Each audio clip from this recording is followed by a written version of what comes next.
لو انت ما تعرفنيش فانا بقالي اكتر من 10 سنين على اليوتيوب. اكتر نوع فيديوهات عملته هو القوائم، فانا خبير قوائم. يعني القائمه دي ما اتعملتش هباء كده ولا مجرد اللي هو قعدت اختار فانا فضلت كتاب ده على كتاب ده، لا، في مقارنات حصلت. عملت لقاءات قمه ما بين الكتب عشان اصفي بينهم واختار بينهم. في كل تصنيف 4 كتب، يعني القائمه دي هيكون فيها 5 تصنيفات، كل تصنيف فيه افضل 4 كتب لكل تصنيف بالعربي والانجليزي، مش بس كتب عربي ولا بس كتب انجليزي مترجمه. ورغم كده دي مش تبقى اكتر قائمه صح 100%، لان الكتب في الاخر طبعا تقدر تقيمها، بس هي اذواق، لان في ملايين الكتب اللي اتكتبت، فحوار انك تختار منهم 20 بس مش اسهل حاجه. فلو انت بتقرا قول لي في الكومنتات احسن كتاب في كل تصنيف بالنسبه لك. لو حد مثلا ما بيقراش كتب خالص وكلمك مثلا انك ترشح له كتاب، وعلى حسب الميول. لو في حد بيحب ان هو يقرا دراما اكتر، اكيد هرشح له حد من اللي انا قراتهم. لو حد بيحب يقرا رومانتيك اكتر، اكيد هرشح له حد. لو حد بقى ليه في اللغات، فهي اذواق بصراحه. ما رشحش حاجه معينه واجبر حد عليها. في كتابين، واحد اسمه حق في تدمير نفسي، ده ادب كوري انا بحبها دايما. الفيل الازرق، الفيل الازرق احمد مراد بعشقها. في كتاب تاني اسمه منزل الطفوله الغارق، ده كتاب سوري. دكتور عبد الوهاب مسيري، بس في سن معين، انما قبل كده في شويه حاجات خفيفه ممكن تتقري عادي خالص، زي دكتور مصطفى محمود، اسلوبه سهل وظريف. مثلا هو لو بيميل في الجانب التاريخي، فكتب زي حواس البسيطه بتبقى موجوده في المكتبات وبيبقى منها عدد قليل من الصفحات، بتبقى كويسه ان هو يبدا المجال ده. ممكن ارشحها بهاري بوتر، فهو ده اللي انا بدات بيه عموما. في كتاب نافذة الامل برضو، ده كتاب لذيذ، ده ادب تركي. حياس طبعا لبعض الكتب بالنسبه لبعض الاشخاص حسب هدفهم وحسب هم عايزين ايه بالظبط. في كتب كتير، يعني كتب اللي هي علم النفس والحاجات دي بحب اقراها. ده بقى الحاجات الروايات اللي احنا خدنا عليها، اللي هي بتاع احمد خالد توفيق، بتاع الحاجات دي كلها. الفيديو اللي فات اتكلمنا عن القرايه بشكل عام، وقلنا انها ممكن تغير حياتك للاحسن او للاسوأ. طبعا الاحسن كلنا عارفينها، بس ازاي ممكن تغير حياتك للاسوء؟ هو ده اللي اتكلمنا عنه في الفيديو اللي فات، فلو ما شفتوش ارجع شوفه لان هو فيديو مهم جدا. وبما ان القرايه ممكن تغير حياتك للاحسن، ففي الفيديو ده هقول لك احسن 20 كتاب ممكن تقراهم لو انت ما بتقراش خالص. يعني دول افضل 20 كتاب للمبتدئين. ممكن قريب اعمل فيديو عن افضل 20 كتاب في التاريخ عموما، او ممكن يبقى رقم بقى كبير 50، لان الكتب كتيره جدا، فحوار ان انا اختار 20 بس هيبقى شبه مستحيل. فلو عايزين نعمل الفيديو ده قولوا لي في الكومنتات.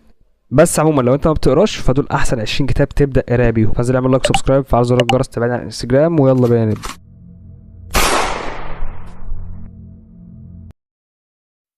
طيب التصنيفات اللي معانا النهارده هم 5 تصنيفات زي ما قلنا. اول تصنيف فيهم هو مش تصنيف، ممكن نسميه اخرى، فاهم؟ الكتب اللي هي مش موجوده في التصنيف بتاعها، بس هي كتب تستاهل تكون موجوده في الفيديو ده. واول كتاب معانا هو كتاب العادات السبع للناس الاكثر فعاليه. لازم اقول العنوان كامل كده، لان في العادات السبع للمراهقين، فلازم تفرق ما بين ده وده. الكتاب يعتبر كتاب تنميه ذاتيه، بس انا ما حبيتش ان انا اخليه في القائمه بتاعه التنميه الذاتيه، لان في 4 كتب انا حاسس ان هم اهم. وطبعا زي ما باين من اسمه هو بيشرح 7 عادات لو طبقتها هتساعدك تنتج اكتر وتخليك شخص انجح في حياتك الشخصيه والمهنيه. وتاني كتاب معانا برضه هو كتاب مترجم، وهو الرجال من المريخ والنساء من الزهره. الكتاب بيوضح الفروق النفسيه بين الرجاله والستات، وبيساعدك في تحسين العلاقات وفهم الجنس الاخر. ونروح لكتاب عربي وهو كتاب ما لا يسع المسلم جهله، الكتاب اللي بيعرفك حاجات انت لازم تكون عارفها كمسلم، وفعلا هتلاقي فيه حاجات انت ما كنتش تعرفها رغم ان لازم اي مسلم يكون عارفها. ورابع كتاب معانا هو روايه فيرتيجو لاحمد مراد. واحمد مراد عموما من احسن كتاب الروايات في مصر، ففكره ان انت تختار له كتاب واحد او روايه واحده الموضوع مش سهل، ففي الاخر الموضوع بيبقى اذواق. ونروح لاول تصنيف حقيقي معانا وهو تصنيف علم النفس. علم النفس هو من اهم المجالات اللي لازم تقرا فيها، حتى لو ما بتحبش علم النفس فانت لازم برضو تقرا، لان الكتب دي هتغير لك حياتك. بما اننا بنتكلم عن ان القرايه تغير حياتك، فالكتب دي وكتب التنميه الذاتيه هم اكتر نوعين هيغيروا حياتك بجد. واول كتاب معانا في التصنيف ده هو كتاب الخروج عن النص للدكتور محمد طه. من اكتر الكتاب اللي كل كتبه تقريبا محبوبه بنفس الدرجه هو محمد طه. يعني معظم كتب محمد طه واخده نفس الضجه او واخده نفس الاهميه. واعرف ناس كتير جدا بتقرا لمحمد طه، بس يعني ما بيقروش كتب عموما كتير، بس بيقروا لمحمد طه. فده بياكد على ايه؟ بياكد ان هو ممكن يحببك في القرايه. يعني ممكن اصلا ما تحبش او ما تكملش موضوع القرايه ده كله، بس تتعلق بكتب محمد طه. فالكتاب اللي انا اخترته هو اول كتاب ليه، هو كتاب الخروج عن النص. وتاني كتاب معانا هو كتاب عقدك النفسيه، واللي بيعلمك طرق التعامل مع العقد النفسيه اللي انت غالبا اتعرضت لها، بيفهمها لك ويعرفك ازاي تتعامل معاها. والكتاب ده من احسن كتب علم النفس اللي باللغه العربيه عموما يعني. فدي كانت كتب علم النفس العربيه. اما بالنسبه لكتب علم النفس الاجنبيه او العالميه او اللي مش بالعربي يعني، بس طبعا ممكن تقراها مترجمه. اول كتاب فيهم هو كتاب محاط بالمرضى النفسيين. كتاب بيعرفك على الشخصيات التوكسيك.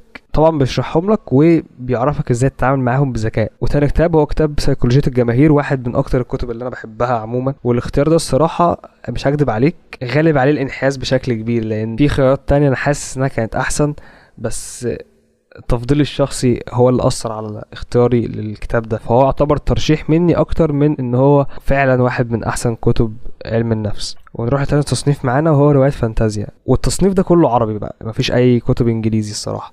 واول كتاب معانا هو حاجه كليشيه جدا، ارض زيكولا. مفيش حد في مصر او في العالم العربي تقريبا بيقرا ما قراش الروايه دي. اعتقد ان في ناس كتير اصلا ما بتقراش وقرت الروايه دي، يعني ما قرتش حاجه غير الروايه دي. فالف به روايات ارض زيكولا. وتاني روايه معانا هي روايه خوف، او يعني خلينا نقول سلسله خوف. وخوف زي ما واضح من اسمها هي روايه رعب وغموض، فلو مالكش في الرعب عادي ممكن نروح للاختيار الثالث في التصنيف ده، وهي روايه يوتوبيا لاحمد خالد توفيق. طبعا من اشهر روايات دكتور احمد خالد توفيق، واللي كانت بتتكلم عن مستقبل مصر في 2023 او تخيل يعني مصر في 2023 اللي هي اصلا عدت من سنتين. بس زي ما انت اكيد شفت على السوشيال ميديا عموما، الروايه دي فيها تنبؤات كتير حصلت، واحتمال لسه حاجات منها تانية تحصل، فلازم تقرا يوتوبيا. واصلا لازم تقرا احمد خالد توفيق، وده مش تفضيل شخصي، انا اول حد قريت له احمد خالد توفيق، واكتر كتب حبيتها لاحمد خالد توفيق. بس اعتقد حتى لو ده مش رايي، بس انا متاكد ان في اجماع على ده مش بس مني. ونروح لرابع روايه معانا وهي روايه كانت سلسله مملكه البلاغه، من افضل الكتب اللي انت لازم فعلا لو حابب تقرا روايات فانتازيا فلازم تقراها. طبعا عشان تبدا السلسله لازم تقرا اول كتاب في السلسله اللي هو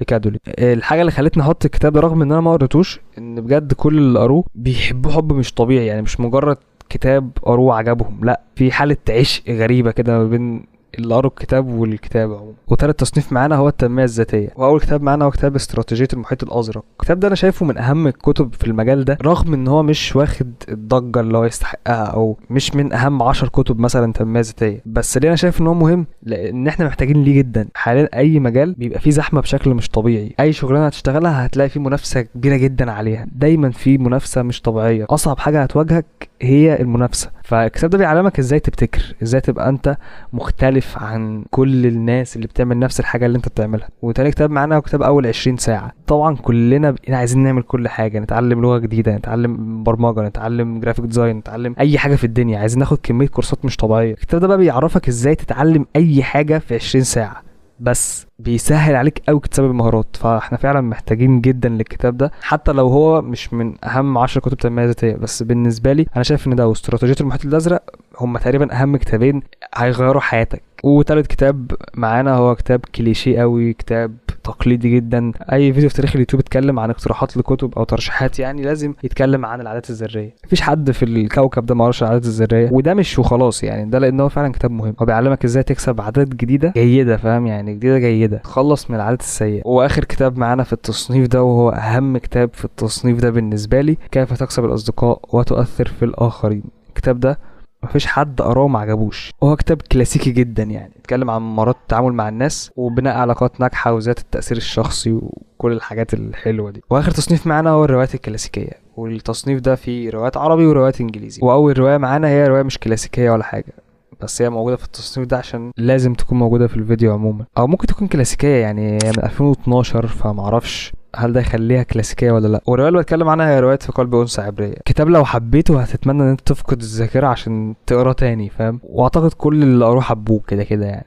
وتاني روايه معانا برضو روايه عربي وهي لنجيب محفوظ، وهي موجوده الصراحه عشان لازم احط اقتراح لنجيب محفوظ مش اكتر يعني. الصراحه حسيت ان مش منطقي ان نعمل فيديو عن افضل 20 كتاب وما نحطش كتاب واحد حتى لنجيب محفوظ، رغم ان كان عادي يعني، بس انا شخصنتها بقى. فالروايه اللي اخترتها لك هي روايه خفيفه وصغيره كده لنجيب محفوظ، حاجه غير الثلاثيه والكتب الكبيره، واحتمال كبير تعجب الكل يعني. في روايات تانية اقوى بس مش هتعجب الكل، فمعرفش اختيار موفق ولا لا الصراحه، بس انا اخترت اللص والكلاب لنجيب محفوظ. طيب دول العربي، ايه بقى اللي مش عربي؟ معانا روايتين. اول روايه هي شفرة دافنشي، روايه كلها غموض واثاره وتشويق لدرجه ان انت بنسبه كبيره جدا هتخلص الكتاب ده في وقت قصير، مش هقولك على مره واحده بس في وقت قصير، من كتر ما انت تبقى عايز تكتشف الاسرار اللي فيها. وتاني روايه واخر روايه معانا في الفيديو بجد واحده من اعظم الروايات في التاريخ، مزرعه الحيوان. الروايه بتتكلم عن تمرد مجموعه حيوانات على البشر اللي ماسكين المزرعه اللي هم فيها. طبعا اكيد هي فانتازيا بس يعني كلها اسقاطات وحاجه رغم انها قويه جدا بس هي اصلا صغيره يعني فاهم. اعتقد هتخلصها في قعده واحده. فبس ده كان فيديو النهارده، دول افضل 20 كتاب لو انت حابب تبدا قرايه، او حتى لو انت بتقرا بس حابب تشوف ايه الكتب اللي انت ما قريتهاش، رغم ان طبيعي انك كواحد بتقرا تكون قريت كل الكتب دي. فما علينا، لو عجبك الفيديو اعمل لايك، ولو عايز ان انا انزل فيديو افضل 20 كتاب في التاريخ قول لي في الكومنتات، عشان هكسل اعمله انا عارف، بس لو عملت كومنت هتشجعني ان انا اعمله اسرع. وما تنساش تعمل لايك وسبسكرايب وتفعل زر الجرس تابعنا على الانستجرام، واشوفكم في فيديو جديد.